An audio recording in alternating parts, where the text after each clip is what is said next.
भारत माता की जय कार्य से मैं इस अपने उद्बोधन की शुरुआत करने वाली हूँ। भारत माता की जय आप सभी को।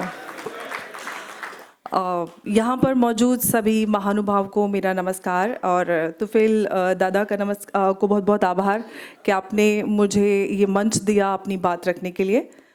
और जिस बात को रखने के लिए मैं यहाँ पर मौजूद हूँ, क्योंकि मैं बहुत बड़ी कोई विद्वान नहीं हूँ, छोटे मोटे कार्य जो मैं अपनी जिम्मेदारी समझकर अपने देश के लिए और अपने समाज के प्रति जो महसूस करती हूँ वो मैं करती हूँ।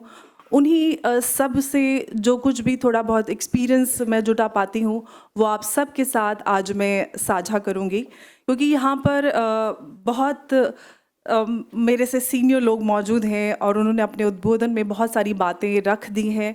मेरे लिए बोलने के लिए कुछ बचा नहीं है और अंत में बोलने वालों के पास कुछ खास रह नहीं जाता, लेकिन मैं फिर भी कोशिश करूँगी कि आप सबके समक्ष कुछ रख पाऊँ, क्योंकि हम आज जिस दौर में है और जिस स्थिति में हमारा देश है और जो कुछ भी हमारे देश ने हज़ारों सालों में देखा है और आज भी वो सारी चीज़ें कंटिन्यू हैं, क्योंकि वो पहले अलग तरीके से होती हैं, आज डिजिटाइज वर्ल्ड है, सब कुछ बदल गया है, तो आज तरीके भी बदल गए हैं, वक्त के साथ तरीके भी बदल जाते हैं। मॉडर्न जो भी तरीके होते हैं, तौर तरीके, जैसे कि हम सब बात करें कि आजकल सोशल मीडिया के माध्यम से लोग उसका इस्तेमाल किस किस तरह से करते हैं। मैं यहाँ पर जो बात रखना चाहती हूँ वो ये कि मैं एक मुसलमान हूँ और आप, मुझे लगता है कि आप सब के मौजूद के बीच यहाँ पर मैं एक अकेली मुसलमान हूँ और मैं इस बात को मानती हूँ कि मैं मुसलमान हूँ, और लेकिन मैं भारतीय मुसलमान हूँ और इस बात को मैं बहुत गर्व के साथ हमेशा कहती हूँ, चाहे टीवी डिबेट्स हो या कोई भी मंच हो, मुसलमान होना मेरे लिए दूसरे नंबर पर आता है, पहले मेरे लिए है भारतीय होना, और ये सबसे बड़े गर्व की बात मेरे लिए है। दुनिया की हर चीज़ मुझसे छिन जाए, लेकिन जो मेरी पहचान है भारतीयता, वो मेरे लिए सबसे अहम है। और मैं ये भावना उन अपने समाज के लोगों तक भी पहुंचाना चाहती हूँ, और मैं चाहती हूँ, क्योंकि जिस बात की हम चर्चा काफ़ी समय से कर रहे हैं कि इतनी बड़ी आबादी है और हम बड़ी आबादी वाला देश है, सेक्युलर डेमोक्रेटिक रिपब्लिक है, और इस सेक्युलर डेमोक्रेटिक रिपब्लिक का जो मिसयूज़ हमारे देश में हुआ है आज़ाद 75 सालों में, इनफैक्ट 76 सालों में, तो उस पर हमें बहुत ज़्यादा ध्यान देने की ज़रूरत है, क्योंकि जिस तरह से सेक्युलरिज्म के नाम पर बहुत सारे हमने देखा कि कितने सारे समाज की, इनफैक्ट मैं अगर अपनी बात करूं, क्योंकि मैं मुस्लिम महिलाओं से जुड़े हुए इनफैक्ट जो भी समाज में कुरीतियां हैं, ट्रिपल तलाक ऐसा मुद्दा रहा जिस पे मैंने सालों काम किया, और मैं शुक्रगुजार हूं सरकार की कि उन्होंने कानून बनाकर मुस्लिम बहनों को वो कानूनी संरक्षण दिया। हालांकि कानूनी संरक्षण तो मिला हुआ था, समानता का अधिकार, और समानता का अधिकार है, लेकिन बावजूद उसके भी इस देश में सेक्युलरिज्म की वजह से, जो सेक्युलरिज्म का वायरस हमारे देश में लोगों को इंजेक्ट किया गया था आज से दशकों पहले, उसके बाबत हमारे देश में लोगों के बीच धर्म के नाम पर उनके बीच जो असमानता फैली हुई, उसको रोकने के लिए एक शुरुआत की गई। और आज यूनिफॉर्म सिविल कोड को लेकर भी उत्तराखंड में ड्राफ्ट वहाँ पर प्रेजेंट हो चुका है और एक शुरुआत हो चुकी है उस सेक्युलर डेमोक्रेटिक रिपब्लिक की सही माने में, जिसको शायद सालों पहले हो जाना चाहिए था, लेकिन जो तत्कालीन सरकारें थी, मैं शाहबानों का एग्जाम्पल आप सबके सामने रखना चाहती हूँ कि एक वृद्ध महिला जो सिर्फ चंद रुपयों के गुजारे भत्ते के लिए सुप्रीम कोर्ट का दरवाज़ा खटखटाती है और तत्कालीन सरकार उस फैसले को पलट देती है। लाखों लोग इकट्ठा हो जाते हैं इंडिया गेट पर और वो प्रेशर बनाते हैं, क्योंकि यहाँ पर सब बात कर रहे थे कि हमें एक ग्रुप बनाने की ज़रूरत है, एक ग्रुप मिलकर किस तरह से कोर्ट्स के फैसले बदल देता है, और एक असहाय महिला जो अपने पति से चंद रुपयों की उम्मीद रखती है और उस फैसले को बदल दिया जाता है, नारी के अधिकारों को एकदम ध्वस्त कर दिया जाता है। और आज तक हम उन जो अन्याय है उनको लेकर आज तक हम आवाज़ उठा रहे हैं, लेकिन जब भी उन अन्याय के खिलाफ आवाज़ उठाई जाती है तो कहा जाता है कि ये लोग खरीदे हुए हैं, ये लोग तो शायद हिंदू हो गए हैं या इनको किसी संगठन से कोई पोषण मिल रहा है। तो हमें कहीं से कोई पोषण नहीं मिलता, जो कुछ भी हमें महसूस होता है अपने समाज में जो अन्याय हम होते हुए देखते हैं, वो खुद हम, क्योंकि हमारे अंदर वो बोध खुद होना चाहिए। हम एक शत्रु बोध होने की हम बात करें कि हमारा देश है, समाज की मैं बात करती हूँ। कौम का मतलब होता है जो हमारे देश के लोग होते हैं। कौम मतलब ये नहीं कि सिर्फ मैं मुसलमान समाज की मैं बात कर रही हूँ, मैं इस देश के हर एक इंसान की बात करती हूँ कि हमारी कौम के अंदर, हमारे समाज के अंदर वो शत्रु बोध का जो हमने उसमें अभाव है और रहा है और आज भी है, वो उतना नहीं है जितना होना चाहिए था। क्योंकि हजारों वर्षों में भारत ने जो कुछ देखा, और यहाँ तक कि भारत माता के सीने में खंजर चलाकर उसके टुकड़े भी हुए, धर्म के नाम पर हुआ, सब कुछ धर्म के नाम पर हुआ। इस धरती ने विभाजन देखा और इस धरती से मुसलमानों ने जी धर्म मतलब मजहब, बिल्कुल टू बी प्रिसाइज, बिल्कुल मजहब के नाम पर इस देश का विभाजन हुआ। नहीं, वो कोई बात नहीं है, मकसद वही है जो भाई साहब ने कहा। जी, मजहब के नाम पर इस देश का विभाजन हुआ और आज भी मजहब के नाम पर हमने देखा हल्द्वानी में जो हिंसा हुई। इनफैक्ट शाहीन बाग की हमने बात की, एक शाहीन बाग नहीं बल्कि कितने ही सारे दर्जनों शाहीन बाग हमारे देश में बने। क्यों? क्योंकि हम सेक्युलर हैं और ये बात आप सब मानते हैं, मैं नहीं मानती क्योंकि मैं सेक्युलर बिल्कुल नहीं हूं। और सेक्युलरिज्म का बोझ अब तक आप सब ने उठाया और अब जिम्मेदारी मेरी है कि वो सेक्युलरिज्म का जो एक पल्ला झुका हुआ था उस थोड़ा उसका भार इधर लाकर उसको बैलेंस आउट किया जाए और सही माने में जो सेक्युलरिज्म है वो इस देश में इम्प्लीमेंट हो। जिस दिन इस देश का मुस्लिम समाज उस सेक्युलरिज्म का भार उठाना शुरू कर देगा, हमारे देश में जो जगह जगह पर इस तरह की तोड़ फोड़ और मज़हब के नाम पर हिंसा होती है, इनफैक्ट मज़हब के नाम पर कुछ लोग निकल आते हैं समय समय पर। मैं तो ये देखती हूँ कि कभी ऐसा कोई दिन या कोई समय नहीं गुजरता कि जब हमारे देश में मज़हब के नाम पर युवाओं को भड़काकर सड़कों पर नहीं उतारा जाता। और मज़े की बात यह है कि उनका कोई बाल बिका भी नहीं कर पाता, वो वहीं ठाट बाट से बैठकर अपने घरों में और अपने शीश महल में बैठे रहते हैं और मासूम युवाओं को भड़काते हैं और किस तरह से इस देश में आग लगाई जाती है। और इनफैक्ट देश ही नहीं बल्कि दुनिया भर में हमारे देश की जो एक इमेज है उसको तार तार करने की कोशिश करते हैं, क्योंकि तार बहुत दूर तक जुड़े हैं। यहाँ पर जो फंडिंग की बात हो रही थी, तो फंडिंग सिर्फ लोकली नहीं होती, ऐसे लोग विदेश में जाकर कहते हैं कि भाई हमारा बड़ा बुरा हाल है, मुसलमान खतरे में है और हमारे अधिकारों को एकदम वहाँ पे ध्वस्त किया जा रहा है, कोई हमारी सुनवाई नहीं है, मस्जिद तोड़ दी, मंदिर बना दिया।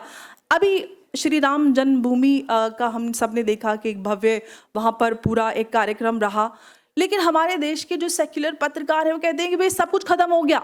आरफा खानम शेरवानी ने वो रोना डाला है कि भाई मंदिर बन गया मतलब सब कुछ खत्म हो गया।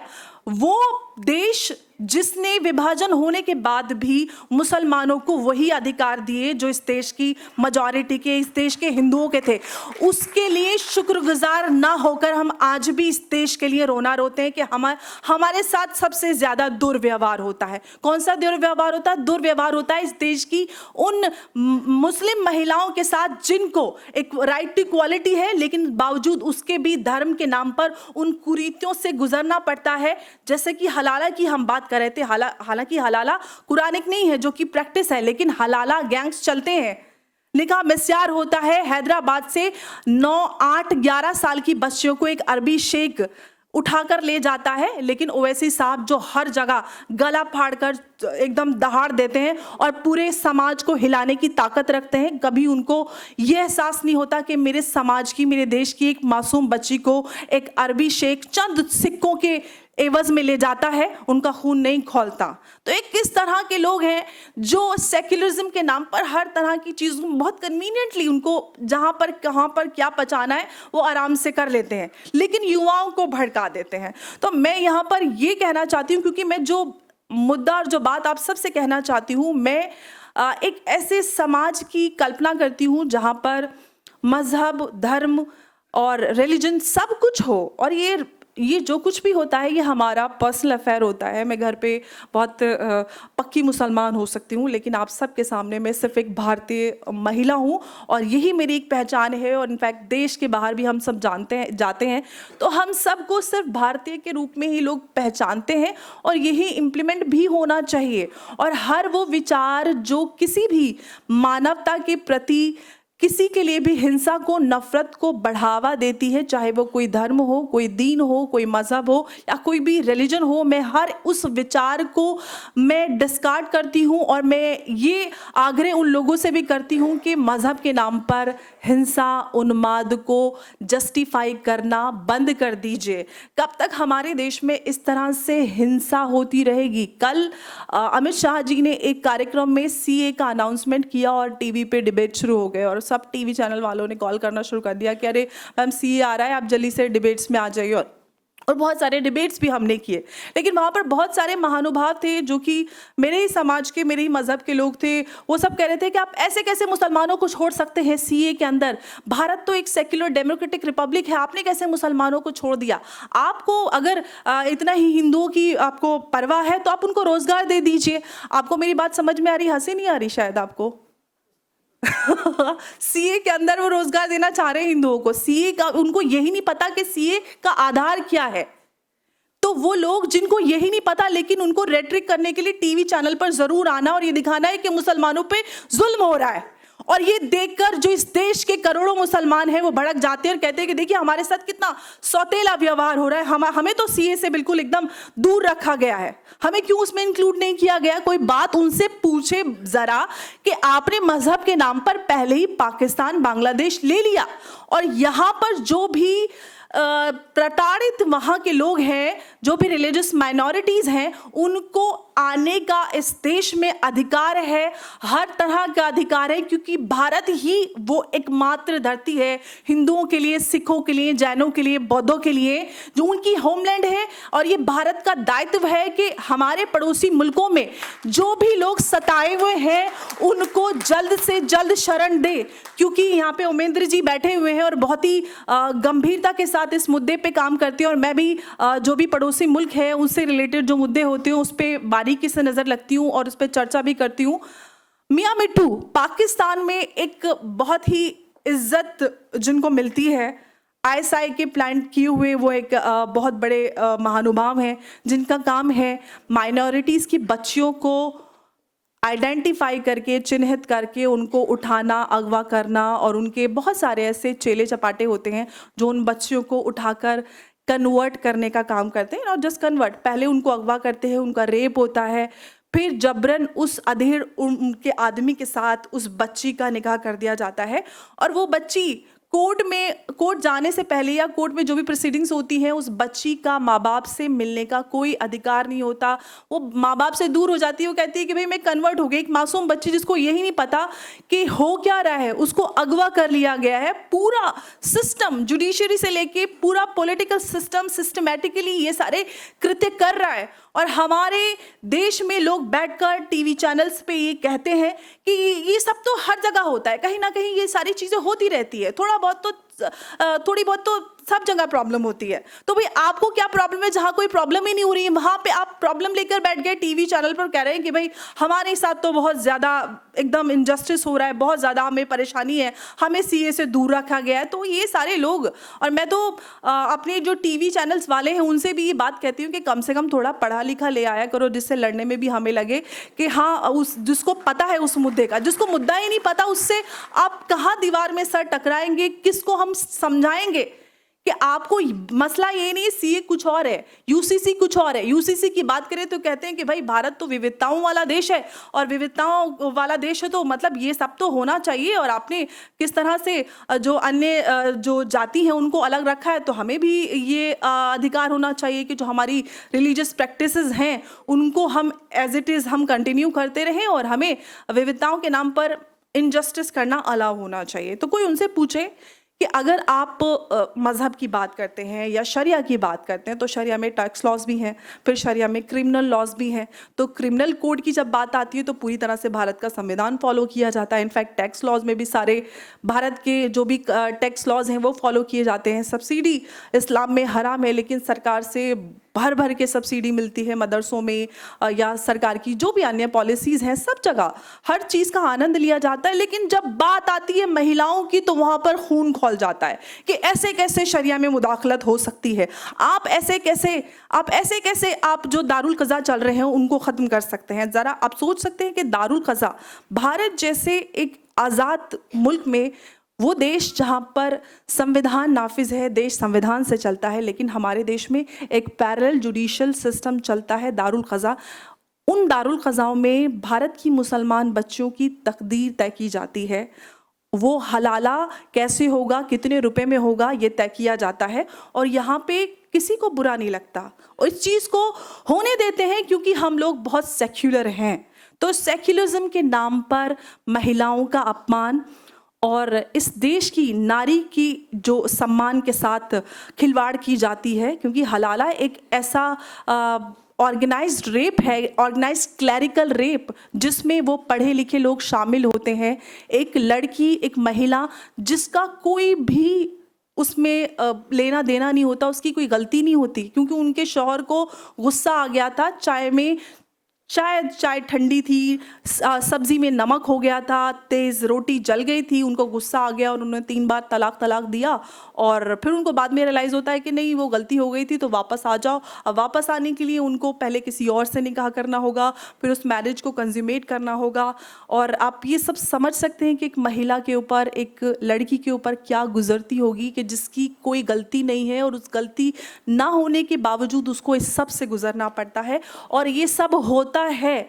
मैं एक एग्जाम्पल आपको देना चाहती हूँ कि मेरी जो बड़ी बहन है, उनके क्लासमेट बिल्कुल एकदम इस्लामिक दाढ़ी वाले थे और बहुत ज़्यादा कट्टर इस्लामिक। और जब से उनके सामने, और वो बहुत ज़्यादा डिफेंड करते थे क्योंकि हमारी बहस होती थी कि नहीं, जब मैं ट्रिपल तलाक पे काम करती थी कि ऐसा होता है, ऑर्गेनाइज जो हलाला गैंग्स है वो हैं, तो उनको लगता था कि शायद मैं किसी इन्फ्लुएंस में इस तरह की बातें करती हूँ।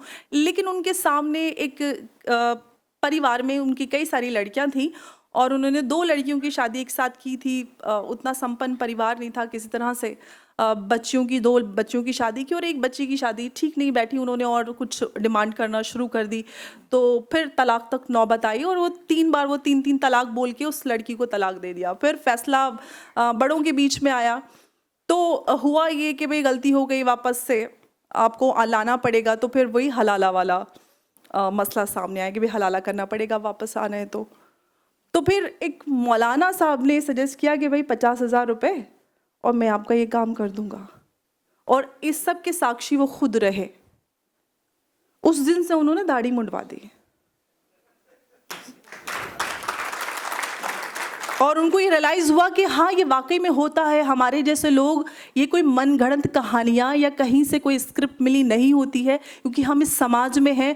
हमें वो बोध है कि हमारे साथ किस तरह का अन्याय हो रहा है और हमें उसके खिलाफ आवाज़ उठाने की ज़रूरत है। और हमारे जैसे लोग जो भी आवाज़ उठाते हैं, उन सब को आवाज़ में उनकी मजबूती होती है, सरकार उनको सुनती है, आप जैसे लोगों का समर्थन मिलता है। ये बड़ी बात है। आज उत्तराखंड से यूसीसी की शुरुआत हुई है और क्योंकि मैं खुद यूनिफॉर्म सिविल कोड में सुप्रीम कोर्ट में पिटिशनर हूँ और मैं केंद्र सरकार से ये उम्मीद लगाती हूँ कि केंद्र में ऐसा कानून आए जहाँ पर पूरे देश में हर एक बहन बेटी को धर्म से ऊपर उठकर समान अधिकार मिले और ऐसा भारत जो कि सही माने में सेक्युलर डेमोक्रेटिक रिपब्लिक हो पाएगा। और मैं उसी दिन, जिस दिन इस देश की महिलाओं को धर्म से ऊपर उठकर समान अधिकार होंगे, तभी मैं इस देश को सेक्युलर डेमोक्रेटिक रिपब्लिक मानूंगी। उससे पहले मुझे नहीं लगता, जहां पर धर्म के आधार पर इनजस्टिस होता है, जिस देश में महिलाओं और बच्चियों के साथ,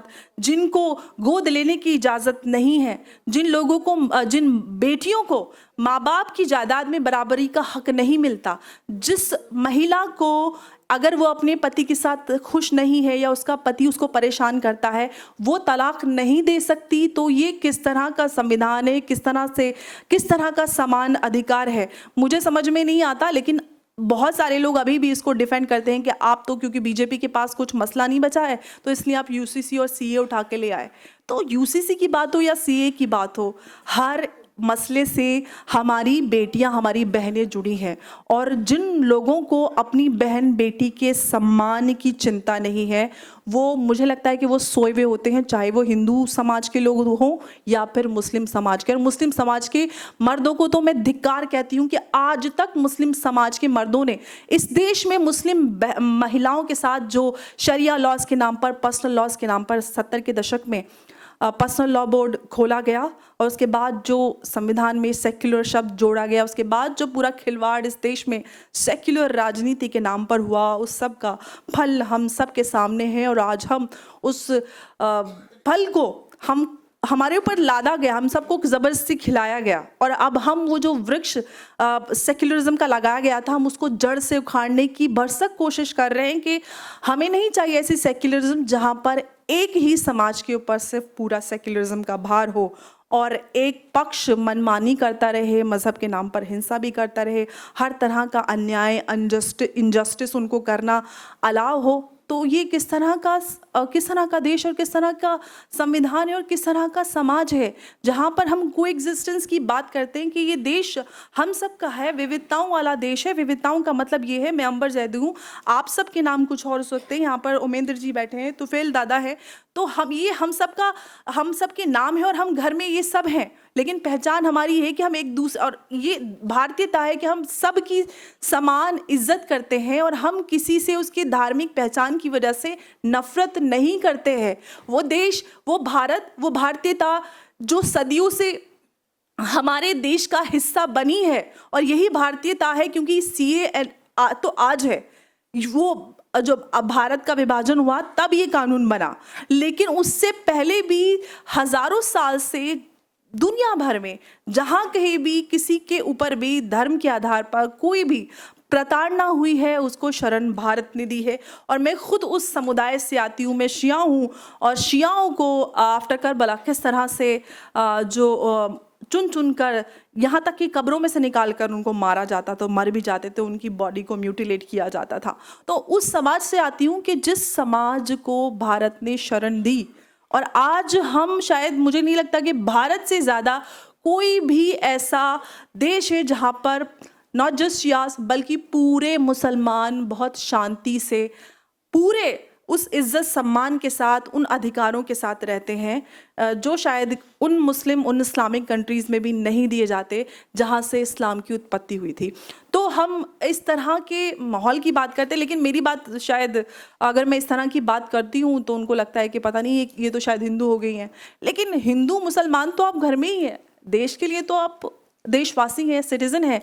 हम सब जो संविधान और इस देश से मिल रहे अधिकारों की तो बहुत ज़्यादा बात करते हैं, और उन अधिकारों का आप उनको मांगने के लिए आप सड़कों पे बैठ जाते हैं, चक्के जाम कर देते हैं, चाहे दिल्ली जल जाए या किसी की जान चली जाए। लेकिन क्योंकि हम तो पक्के मुसलमान हैं और हमें अधिकार है कि हमें अपनी बात कहनी है और हम हक़ के लिए आवाज़ उठाते हैं, लेकिन उस हक़ परस्ती में शायद देश के बारे में सोचना नहीं आता। हम मज़हब के लिए इतने अंधे हो जाते हैं कि हमें समझ में ही नहीं आता कि देश में दंगे भड़क रहे हैं और उसका किस तरह से कुछ सेक्युलरवादी पार्टियां इस्तेमाल करती हैं। शाहीन बाग में जो कुछ भी हुआ, लोगों को भड़काकर, गलत समझा कर के सीए में आप सबको निकाल दिया जाएगा, बल्कि सीए में तो किसी को निकालने की बात ही नहीं है। सीए में तो उन प्रताड़ित, सताए हुए लोगों को इस देश में लाने की बात है जिनका ये देश है, जिनकी ये ज़मीन है, और उन लोगों का ज़मीर नहीं जागता कि हम कहाँ किस जाल में फंसे हुए हैं। और ये सारी चीज़ें भारत में ही नहीं बल्कि जो हम पूरे विश्व में देखते हैं, कोई दिन ऐसा नहीं गुजरता जहाँ पर इस तरह की खबरें नहीं आती। और जब भी इस्लाम को लेकर या मुसलमानों को लेकर इस तरह की बात आती है तो मुझे बुरा नहीं लगता, और मुझे ये बात एक्सेप्ट करते हुए अफसोस ज़रूर हो रहा है कि हाँ, हमारे मज़हब में और हमारे मज़हब के लोग हमारे समाज में अलगाववाद की भावना को बहुत तेज़ी से लोगों के बीच में बढ़ाते हैं। और ये सब उसका एग्जाम्पल हम आए दिन कहीं ना कहीं पूरे दुनिया में, देश में, सब जगह देखते रहते हैं, और ये कोई नई बात नहीं है। लेकिन इसको रोकना बहुत ज़रूरी है, और रोकेगा कौन? शुरुआत सऊदी अरेबिया से हुई है। मोहम्मद बिन सलमान ने काफ़ी कुछ बदलने की कोशिश की है।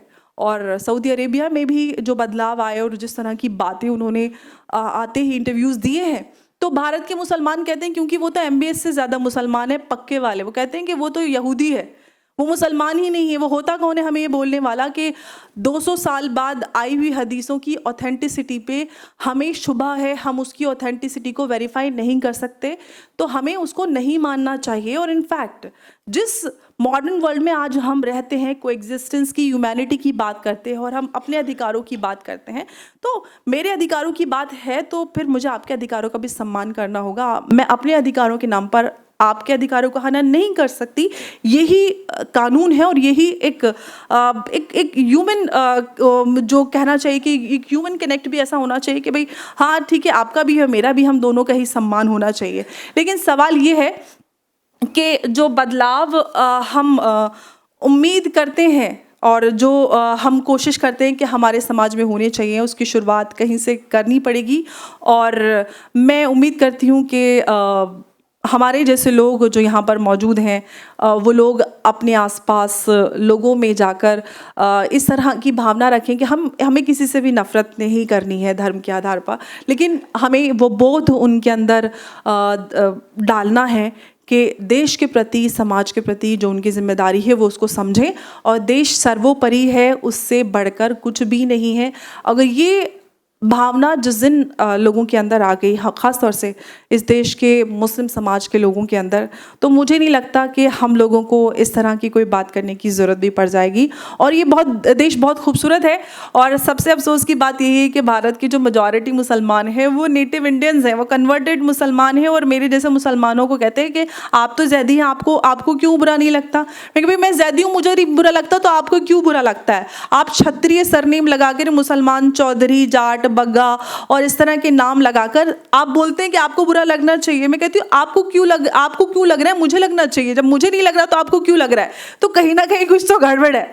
बहुत बड़ा झोल है और उस झोल को हमको क्लियर करना है और ये हम सब की साझी जिम्मेदारी है। और जिस देश के लिए समाज में हमको जो कार्य करने की जो हमारी जिम्मेदारी होनी चाहिए और जो बोध हमारे अंदर खुद होना चाहिए, ऐसा नहीं कि किसी ने कोई जिम्मेदारी या कुछ असाइन किया है, क्योंकि जिम्मेदारी देश के सुरक्षा करने की सिर्फ देश के जवानों की नहीं होती, बॉर्डर पे जो जवान हैं उनकी नहीं होती। हर एक हम सब सैनिक हैं, हम सब सोल्जर हैं और सोल्जर कभी भी ऑफ ड्यूटी नहीं होता। हम हमेशा अपने देश के लिए कार्य करते रहें और बदलाव के लिए कार्य करें और जहाँ पर भी जो कुछ भी गलत हो रहा है उसको बदलने की कोशिश करें। देश की अखंडता और एकता के लिए काम करते रहें, यूं ही आगे बढ़ते रहें। और इसी के साथ, क्योंकि समय बहुत कम है और बहुत कुछ कहना चाहती थी, लेकिन आप सबका बहुत बहुत धन्यवाद और एक बार फिर से। और इसी सब के साथ भारत माता की जय, वंदे मातरम।